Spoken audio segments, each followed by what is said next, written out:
Mm. Also, we have it's reported that one third, and this was just yesterday actually, one third of those with long COVID also suffer depression.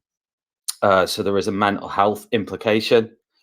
There are, after 3 months, the average number of symptoms that people with long COVID have is 17. 17 different symptoms is the average that people have after 3 months since getting COVID. 1 in 14 people who get COVID or have had COVID are still suffering today. So that was just from my little research prior to the show in terms of like where we're at with things. Now, Helen, now full disclosure, we taught together, didn't we? One fine day back in North Wales, back in Yeah. 20. Oh goodness me, we're going back now, but we. About 7 years ago, I think. God, no, it's more than that. Is it? But yeah, 7. It must be at least 7. Yeah, at least 8, 7 or 8. But yeah, we taught together in sunny North Wales for a period of time. And Helen, you still teach RE, right? I do, yeah. I'm head of department now in Anglesey, yeah. Oh, nice. I say nice, like whenever I go to Anglesey, it rains. I mean that in the nicest possible way. It's not raining now, Tom. Yeah, it's about blazing. 30 degrees, yeah. I mean, it is beautiful, to be fair. It is beautiful. Yeah, it is. Anyway, so the reason obviously that I invited you on to the show was that you posted, I think it was like 2 weeks ago now, maybe on Facebook, about your continued struggles with long COVID. Do you want to just start off with going back to the beginning in terms of when you actually contracted COVID in the first instance? Yeah, it's actually compared to other people, as you say, some people are a year and a half and still struggling. I got COVID at the end of February this year, so I think this is the 6th month now. But I didn't have the classic symptoms. I didn't have a cough at all, didn't lose my sense of smell or taste.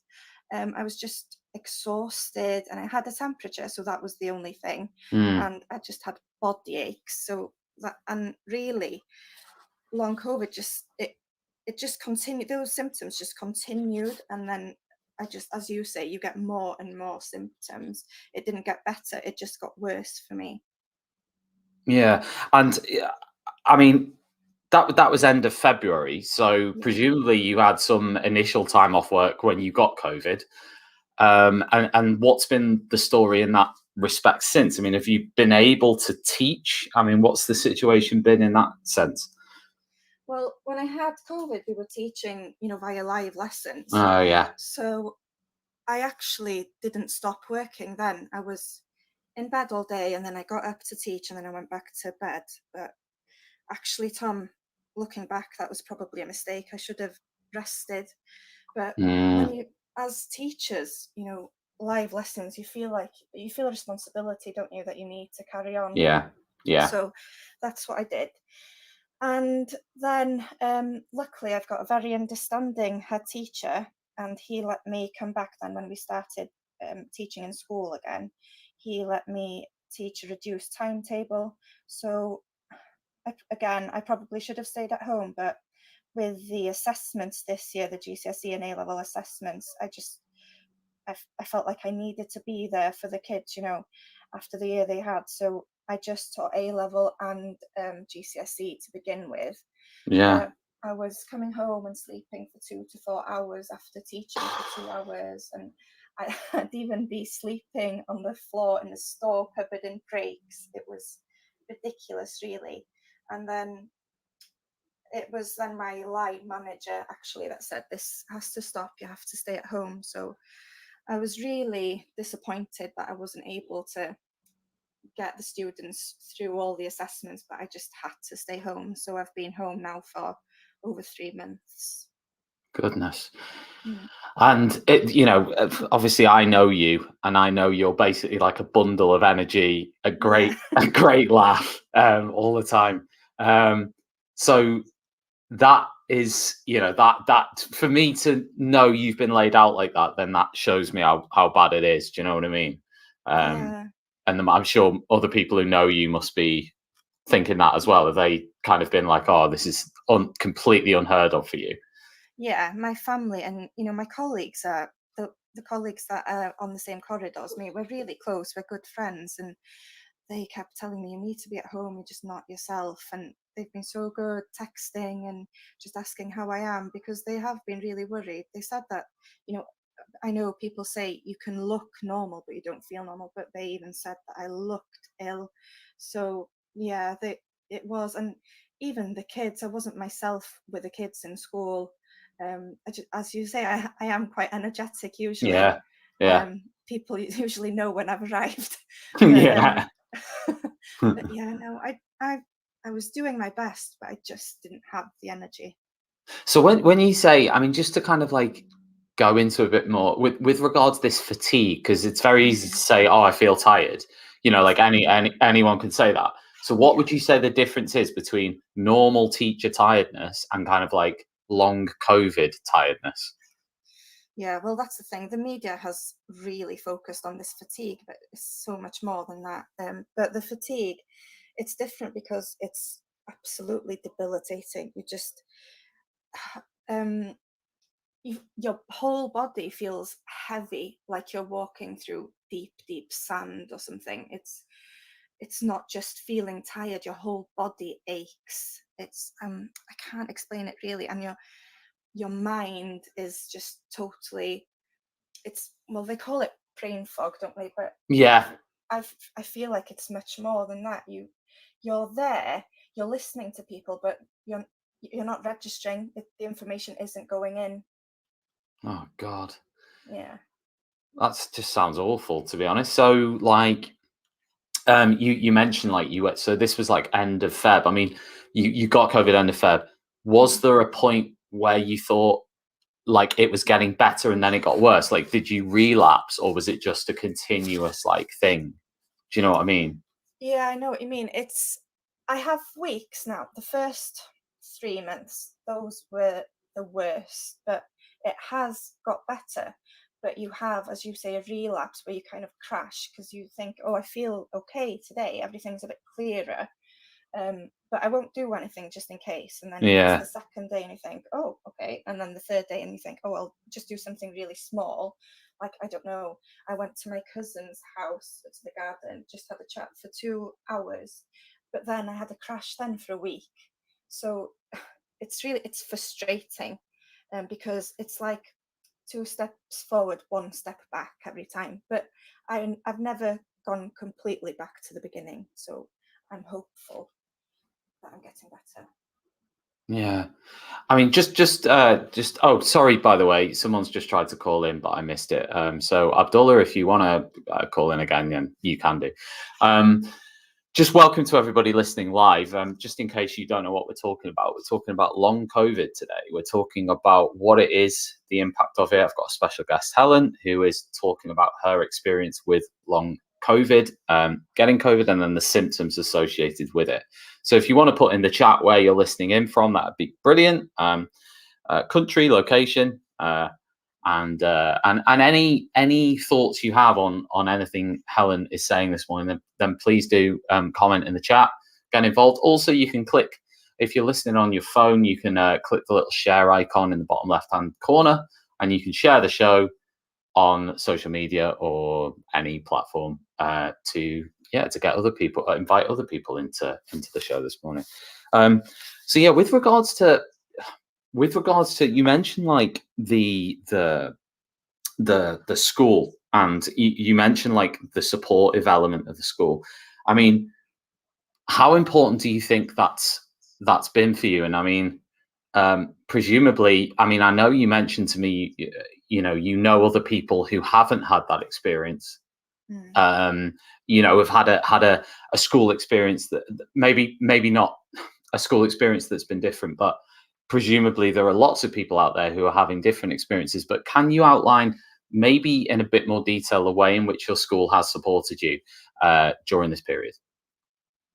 Well, I've been really lucky because I feel like my head teacher and my line manager, they have an understanding of what long COVID is. So, you know, Mm, um, when I went to school after live lessons, I said I can't do break duty, for example, because can't stand up without feeling dizzy, and I've even fainted a couple of times over this last 5 6 months. Um, so they were absolutely fine with that. Um, you know, if I've even when I was teaching a reduced timetable, some yeah. days I just couldn't come in, and they were really supportive. They said, just text us, you know, if you can't come in, we'll sort something out. And then with the assessments, Tom, I feel like it's the worst time to be ill because it was such an important time for teachers teaching A level and Mm, GCSE. mm, My line manager has just been amazing, actually. Because I wasn't able to mark all the assessments, she organised that someone else from a different school did that because um, I'm a head of department. There was a lot of things that needed to be organised with the assessments.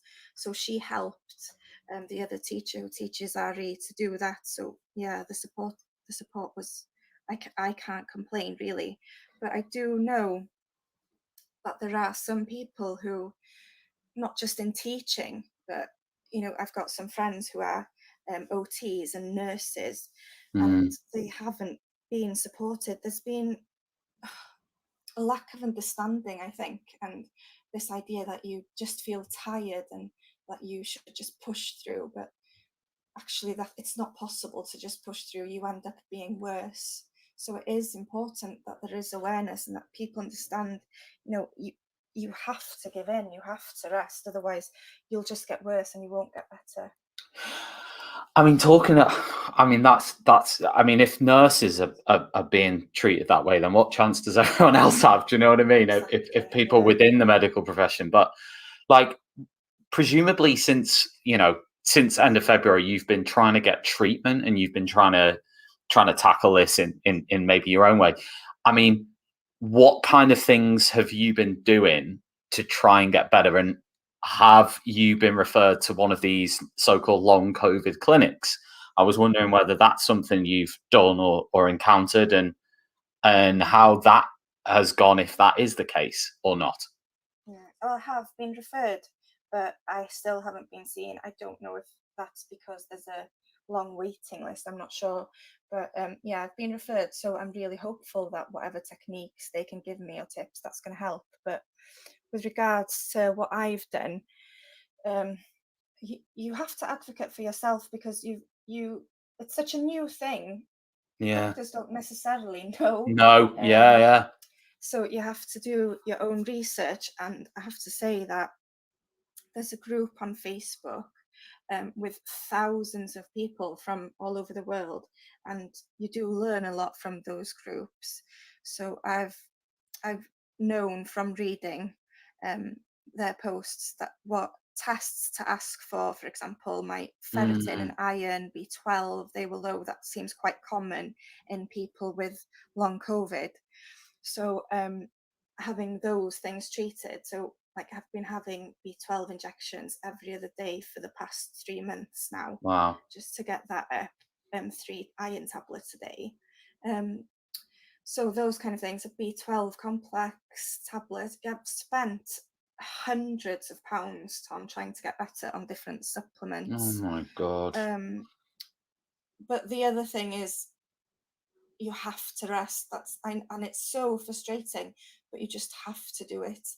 Um, and I think that unless your organs have been really affected, then it is just rest and you will get better, but it takes a long time. Yeah, I mean that's the thing. I mean, according to these people within these Facebook groups, are they saying that everyone does eventually recover. I mean, are the people who presumably there's people who got COVID last year who still haven't recovered? I mean, what's the kind of consensus? Is the consensus, because presumably you mentioned you've got the friends as well who are nurses or whatever who've got long COVID, but is the consensus that eventually everyone recovers, or is the consensus, well, we just don't know? Yeah, the consensus is we just don't know. There are some people who've had it for a year and a half, and well, they might be 50-60% better, but I'm not sure if you ever get back to exactly the way you were. My friend who's an OT, she's had long COVID now for 16 months, and she's still struggling. She's still not able to go back to work. So yeah, you have to be hopeful. You have to be hopeful, but honestly, I don't know. So difficult. We're gonna just break for the news now, but I'm gonna mute you, so don't be offended. But I will unmute you after the news and a couple of Teachers Talk Radio ads. So we will be back.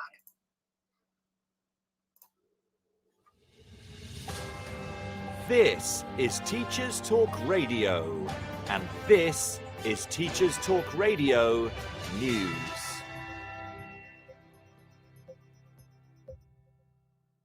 This is your latest Teachers Talk Radio News with Gail Glenn.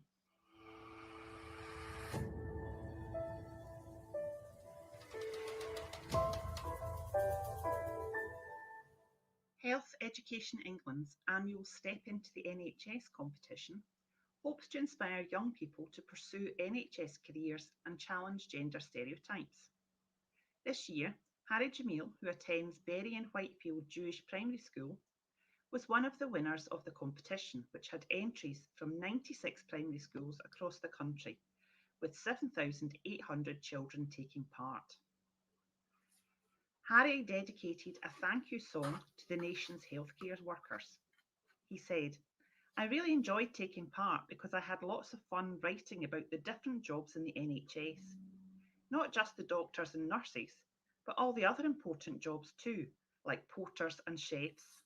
This is important because the NHS has really helped us through these hard times and helped us to get things back to normal."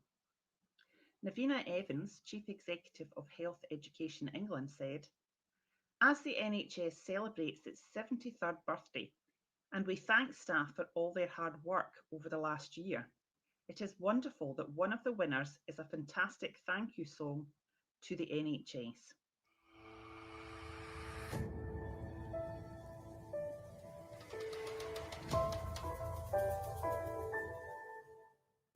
Young people in Scotland are due to receive their exam results in August.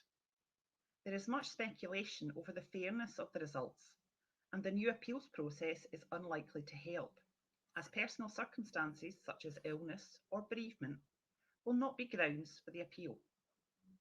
Shirley-Anne Somerville, Scotland's Education Secretary, has pledged to overhaul the system, and in August, a second OECD report will come up with recommendations for Scotland. In the meantime, Ms Somerville has announced the abolition of the SQA. Scottish education experts have suggested that potential changes could include a move to one final examination, with pupils' performance determining what qualification they gain, and a greater emphasis on continuous assessment through a mix of portfolio work. These changes do, however, come too late for this year's cohort. Next year's should have started work on their National 5 and higher courses before the schools broke up in June. This has been your daily education news briefing.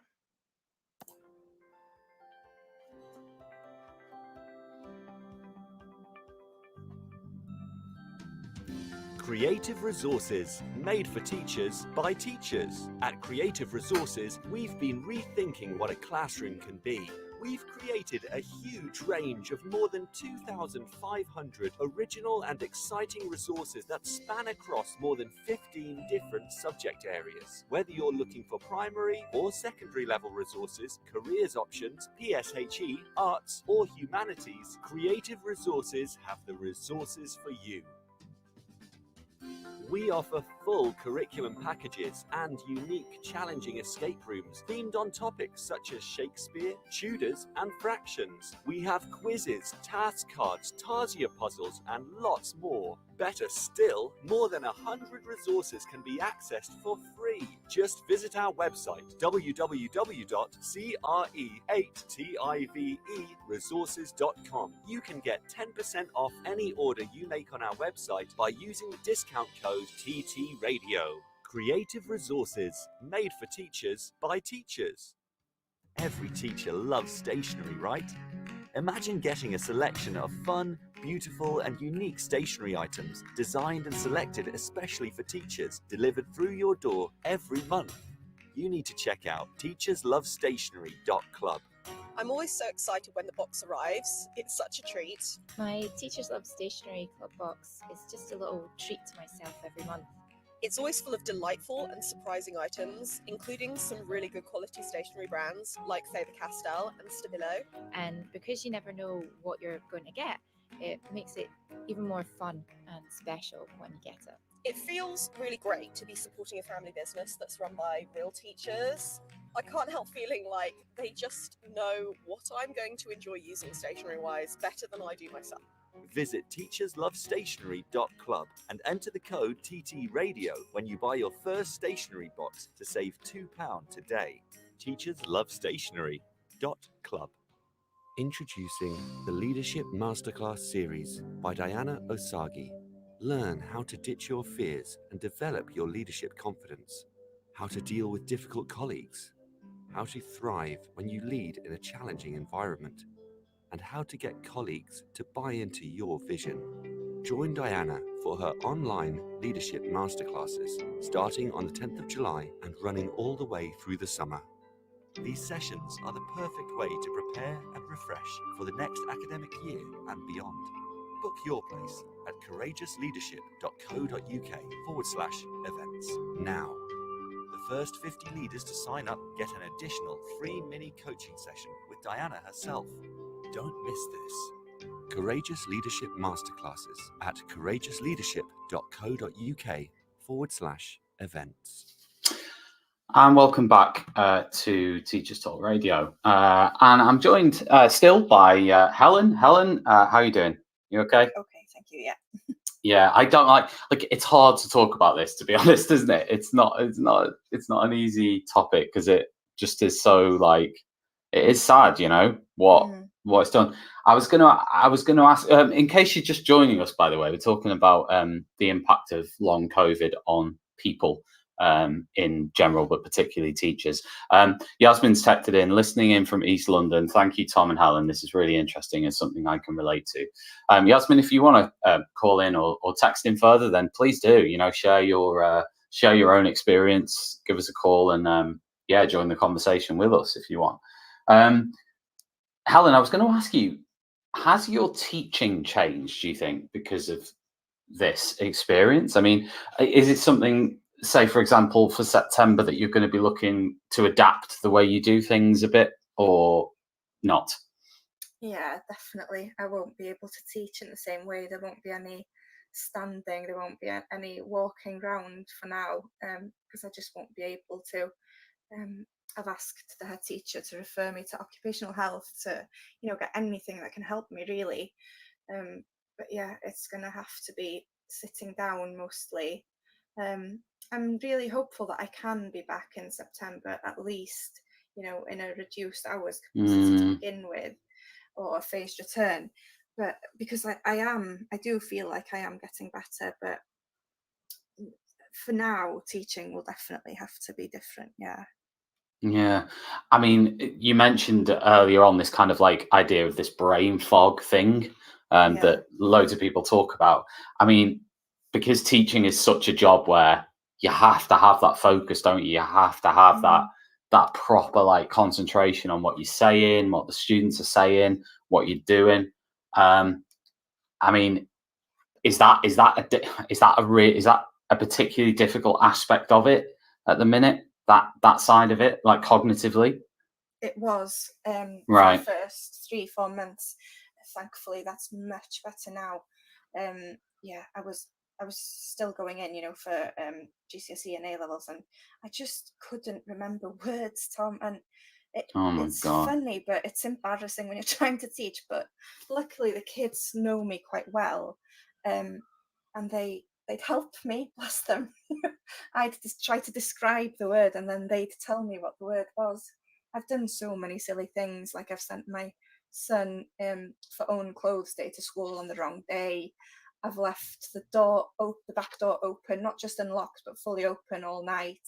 I've left the hob on. Your memory is really affected, but thankfully that seems to be better now. And I don't know why. I don't know if it's resting and having time off work, or if it's any of the supplements or tablets that I've had. I really couldn't tell you.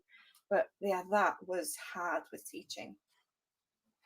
Yeah, I mean, that's because, I was going to mention, actually, that was going to be my next question about the students and how they've kind of like, have you disclosed to them that you're suffering from long COVID? How have they responded to the situation? How long have you've been in the school? Presumably for a while, for a bit of time. I think it's 6 or 7 years. Yeah, a while. I haven't told them, but they know me well, because it's not a tiny school, but there's over 1,000. But I've taught them for at least 2, if not 3 or 4 years.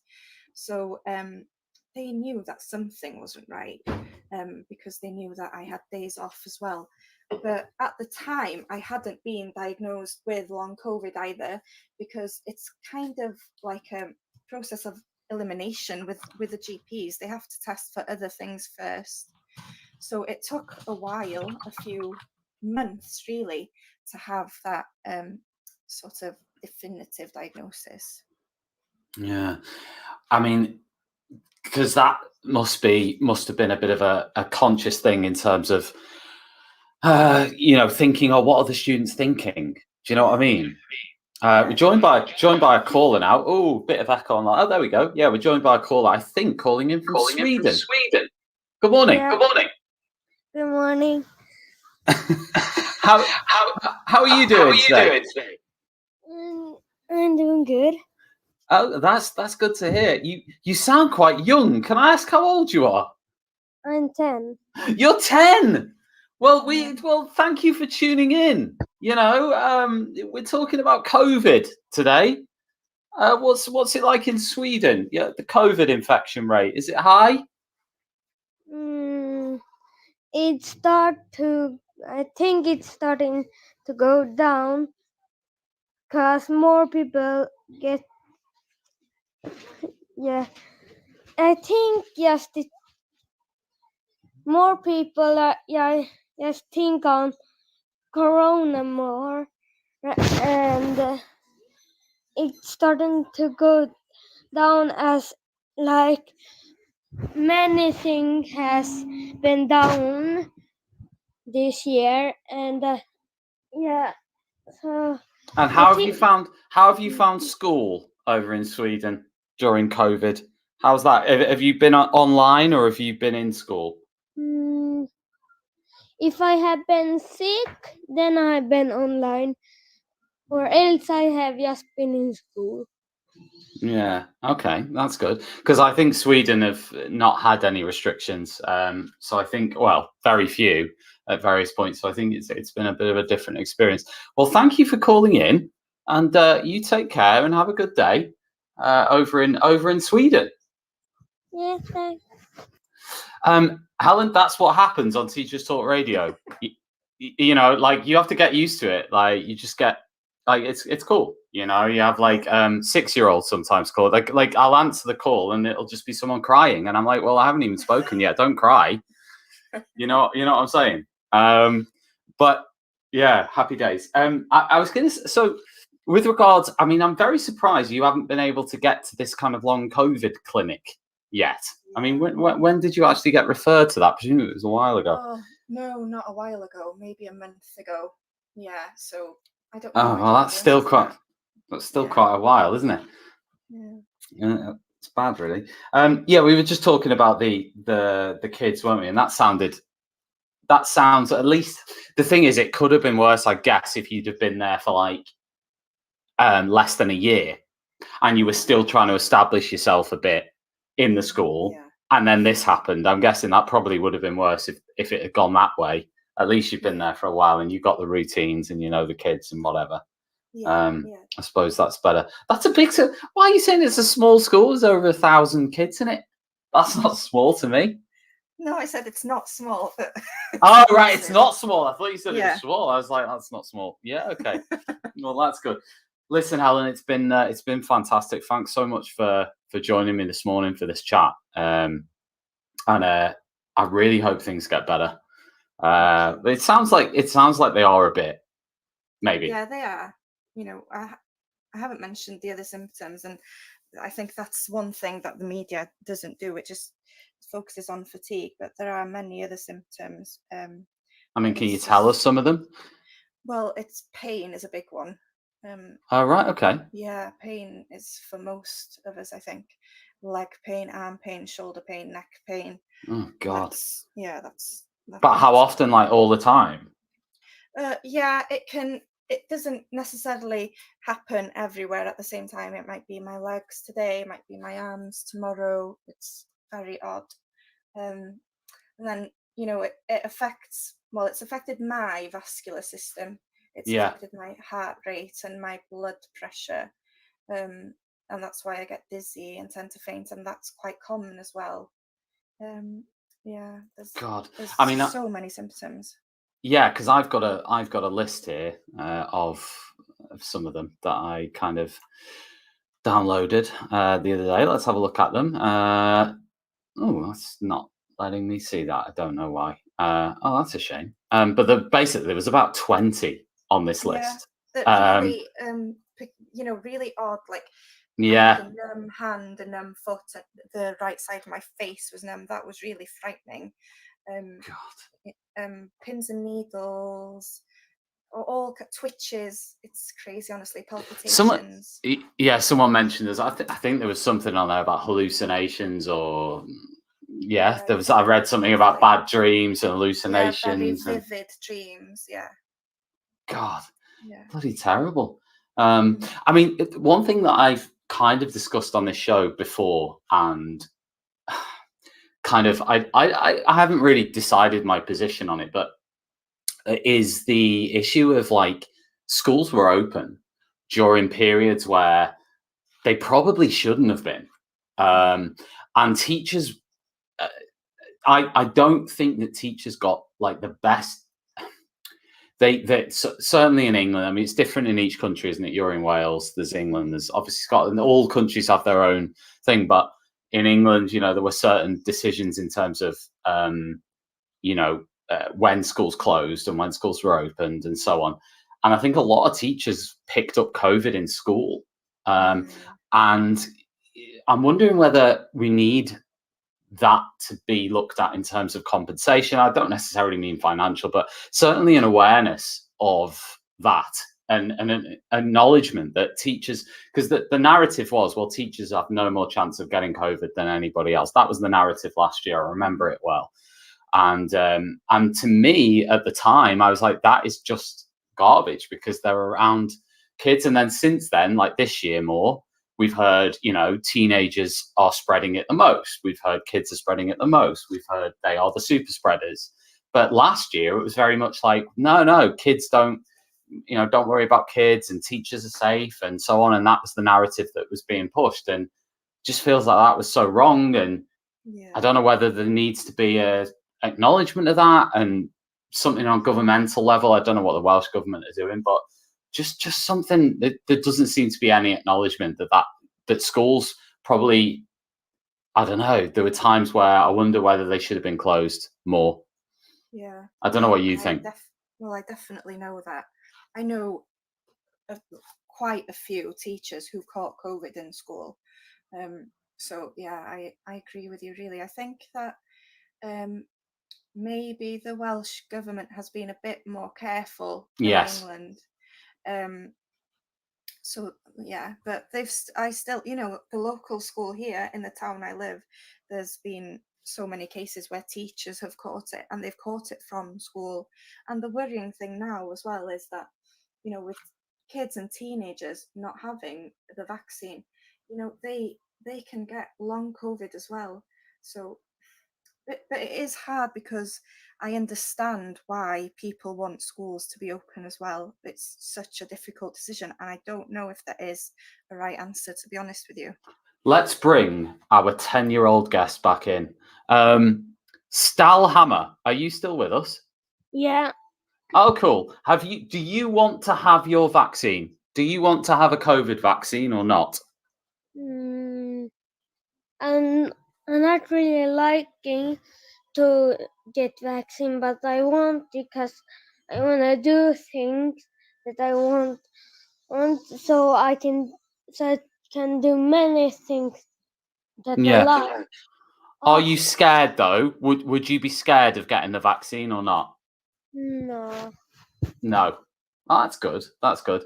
Because I think you know that the thing is there is that issue, isn't there, of vaccinations and so on. I mean, do you think, Helen? I mean, what's the situation in Wales amongst your kind of colleagues, friends, people you know? I mean, do you think that vaccinations are being taken up a lot? Do you think that that's, you know, how's that gone? And also, I've read something about if you have the vaccine, it helps with long COVID. I did read that somewhere in the Telegraph, but I don't know whether that's right or not. Maybe it's because it was in the Telegraph. It's wrong. I don't know. Well, Tom, do you know what? When I had the first vaccine, I had it quite soon. Actually, we were really quick in Wales. Yeah. The rollout. So I actually woke up the next morning and everything was clearer. I couldn't believe it. I think maybe the first Pfizer vaccine did help me with my brain fog. Okay. I couldn't believe it, you know. But the second one, there wasn't much difference, but I definitely wasn't any worse. Yeah. But yeah, everyone, you know, all my colleagues have been really eager to be vaccinated.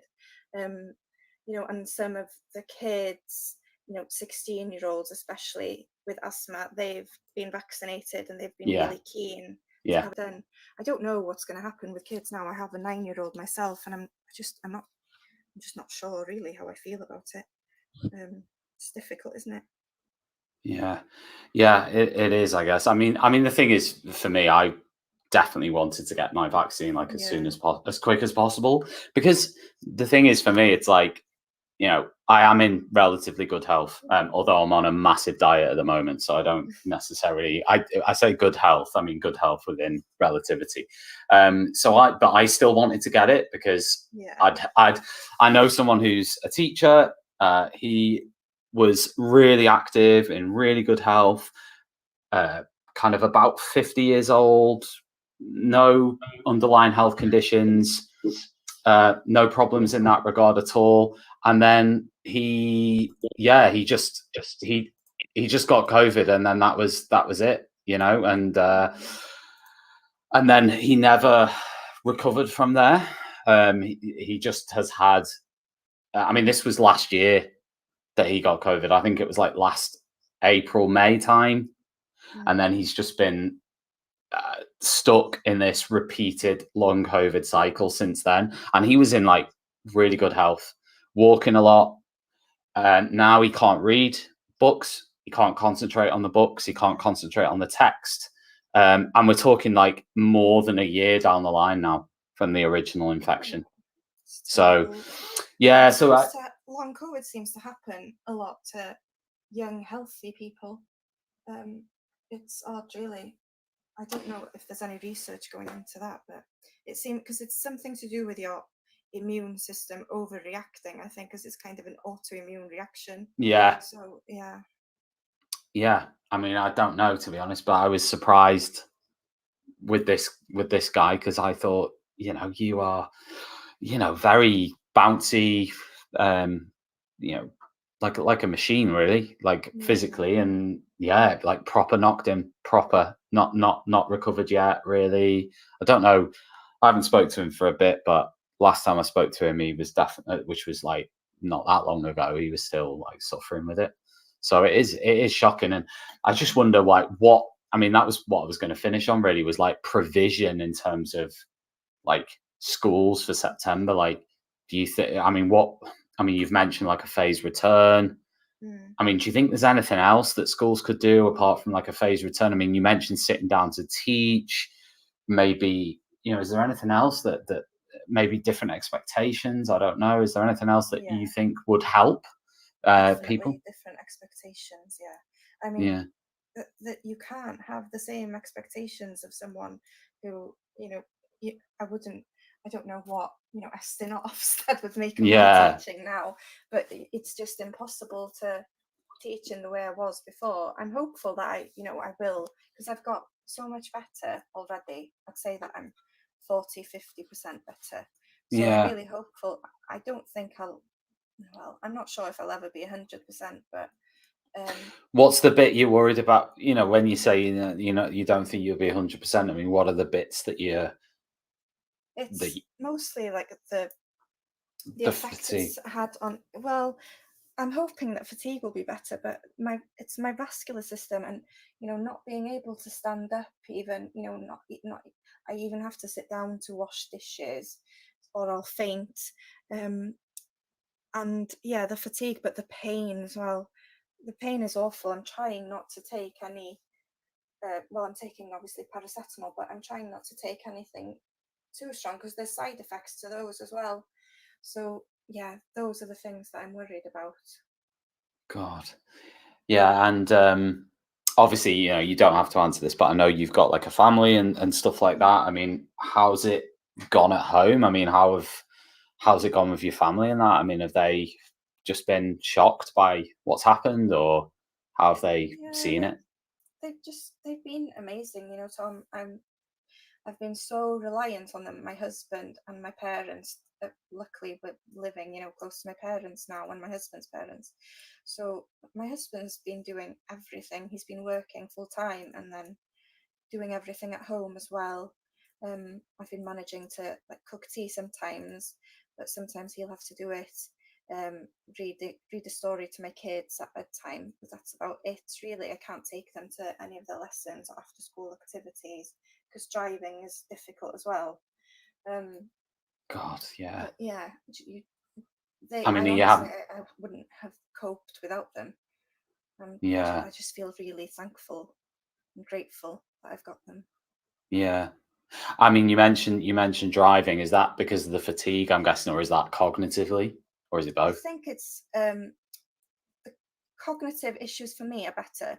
It's after driving, it's fatigue after driving. I'll need to take a big rest. So short distances I can do now as long as it's maximum of one a day. But I wouldn't be able to drive for more than 20 minutes. Yeah, that's bloody hell. Yeah, terrible. Good morning to Noam. Noam's in the studio listening live. He's one of our Iranian listeners, Helen. We are a truly international collective here. We've got Sweden, Iran, God knows. Type in the chat. Tell us where you're listening from. We want to know. We want to know. But I don't know what the situation is in Iran actually with COVID. But good morning. Good morning, Noam. Noam's texting saying, good morning, Tom and Helen. Well, Noam, give us a call, would you? Tell us what's going on in Iran with COVID. I'm interested. I want to know. Tell us what your case rates are and what your situation is. If you're free, give us a call in.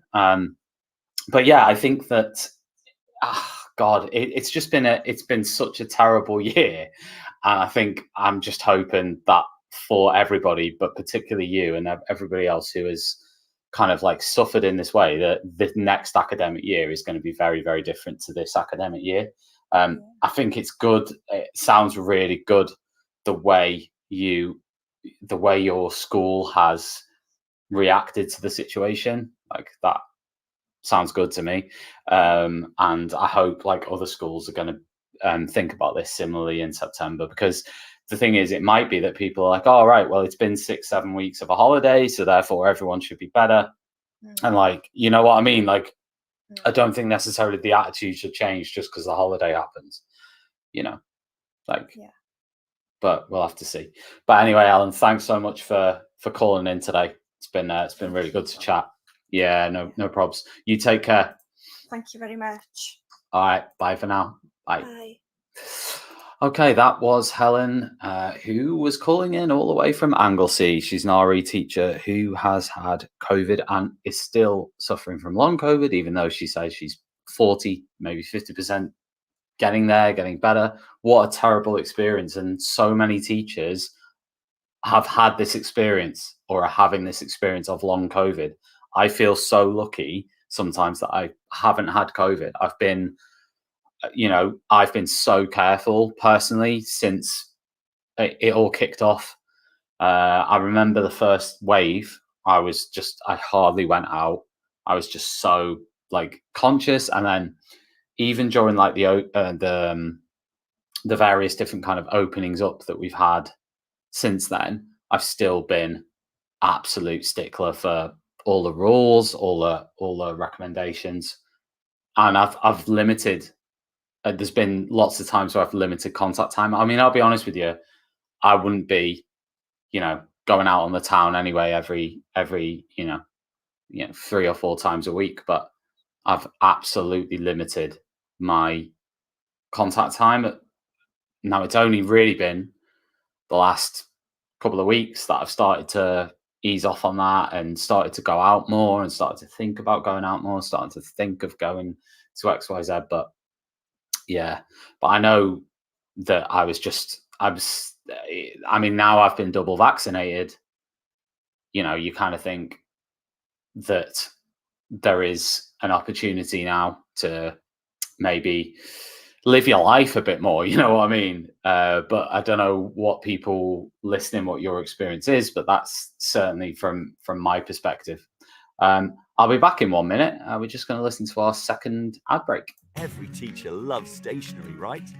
Imagine getting a selection of fun, beautiful and unique stationery items designed and selected especially for teachers, delivered through your door every month.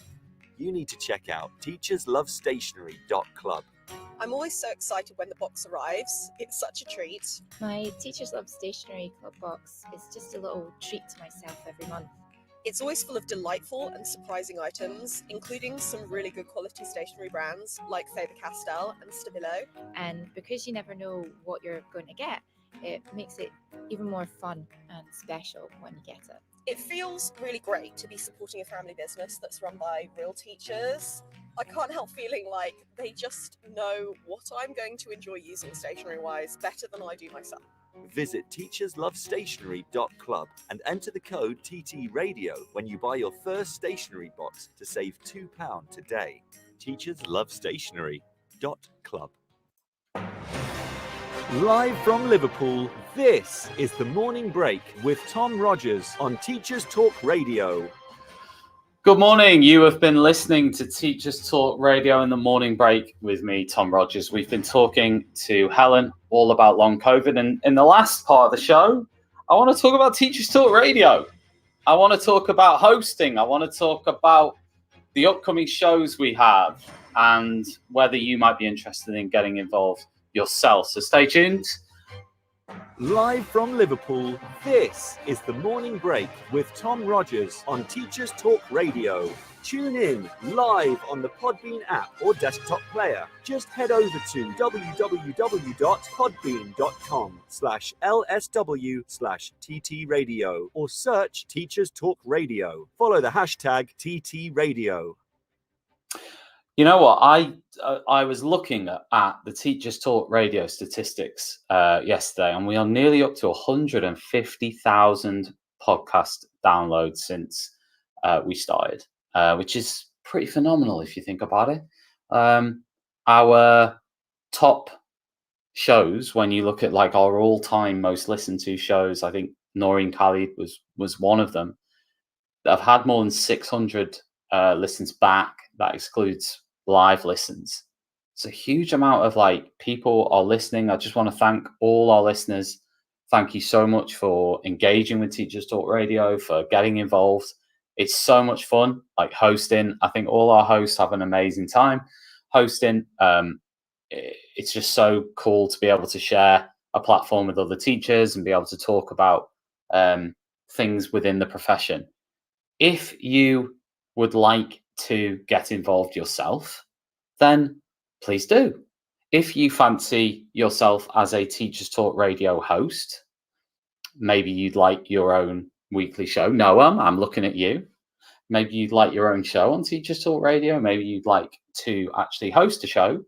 Then please get in touch with us at ttradio.org.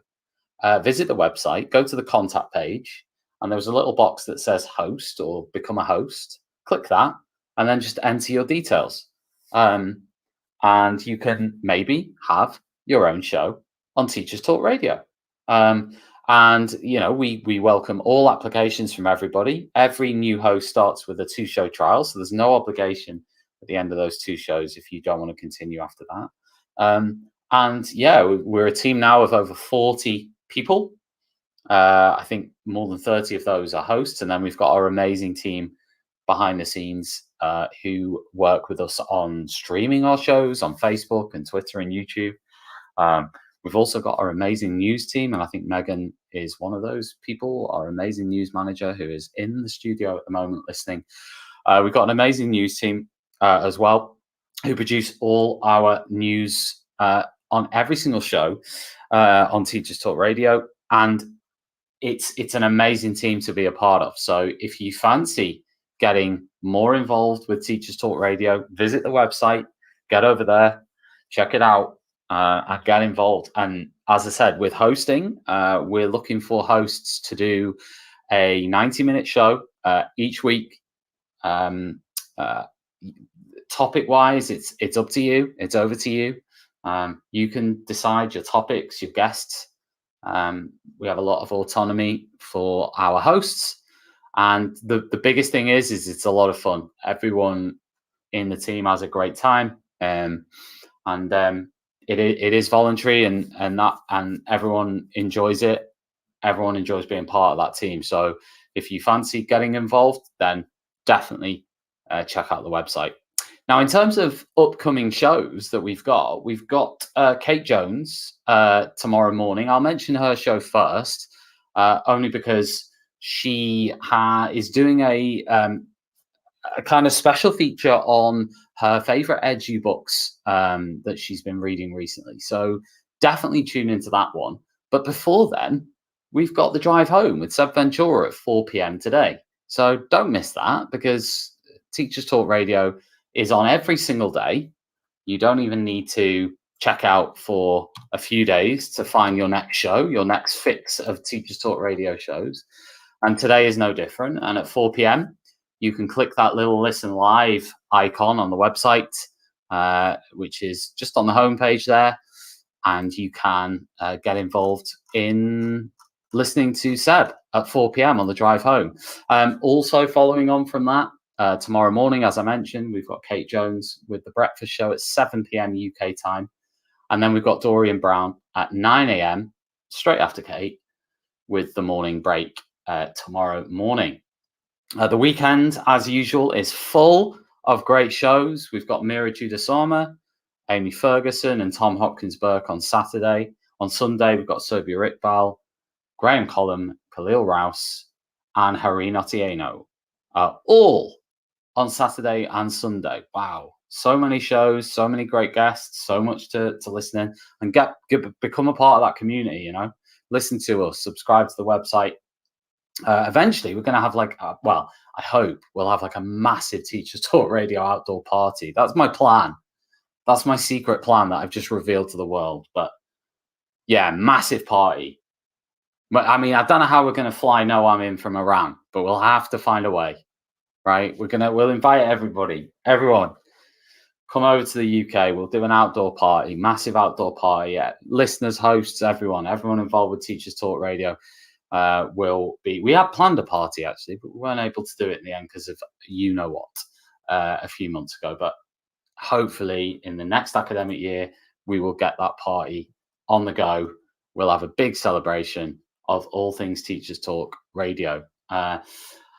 It's been brilliant this morning. I say brilliant. It's been a pretty sad discussion to talk about long COVID, but thank you so much for tuning in with me this morning. Noam's texting saying it's my dream. Noam, dreams can come true. Get over for the Teachers Talk Radio party. Come on, right? We'll have to sort it out. Yeah, so thanks very much, and well, stay tuned. Come back 4 p.m. Seb Ventura live.